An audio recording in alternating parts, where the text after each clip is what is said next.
Hi అండి, welcome to our channel. అందరికీ శ్రీరామనవమి శుభాకాంక్షలు.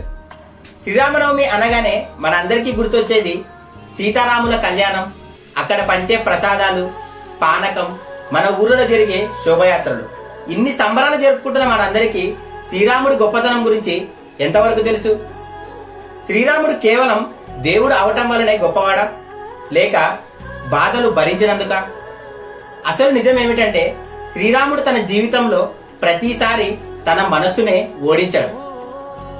బాల్యంలోనే తాటకిని చంపవలసి వచ్చింది, కానీ స్త్రీ కదా అని ఆలోచించాడు. కానీ గురువు మాట కోసం, సమాజ హితం కోసం తన మనసునే కఠినం చేసుకున్నాడు. ఇంతటితో అయిపోయిందా అంటే మారీచుడు, సుబాహు యజ్ఞాన్ని ధ్వంసం చేయడానికి వచ్చారు. శ్రీరాముడు వారిని జయించాడు. ఎందుకంటే అతనికి శక్తి ముఖ్యం కాదు, ధర్మం మాత్రమే ముఖ్యం. శ్రీరాముడు జనకుని మహాసభలో ఏం చేశాడు? ఎవరు కూడా కదల్చలేని శివధనస్సును ఒక్క చేత్తో ఒక్కసారి విరిచేశాడు. ఇది కేవలం తన బలంతో మాత్రమే జరిగింది కాదు, భక్తి, శుద్ధమైన మనస్సుతో మాత్రమే సాధ్యమైంది. ఇక్కడే అసలు ట్విస్ట్ మొదలవుతుంది. పరశురాముడు అహంకారంతో అక్కడికి వస్తాడు, యుద్ధానికి సవాలు విసురుతాడు. అప్పుడు శ్రీరాముడు ఏం చేస్తాడు?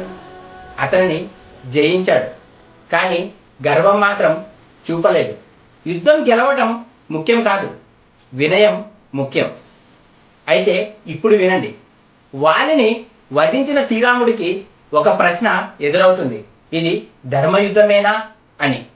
అప్పుడు శ్రీరాముడు ఒక మాట చెప్తాడు, అధర్మాన్ని ఆపడానికి కొన్నిసార్లు కఠినమైన నిర్ణయాలు తీసుకోవాల్సి వస్తుంది అని. ఇది చాలదా అనుకుంటే లంకా యుద్ధం, కుంభకర్ణుడు, ఇంద్రజిత్తు ఎంతటి మహావీరులైన శ్రీరాముడు వారిని జయించాడు.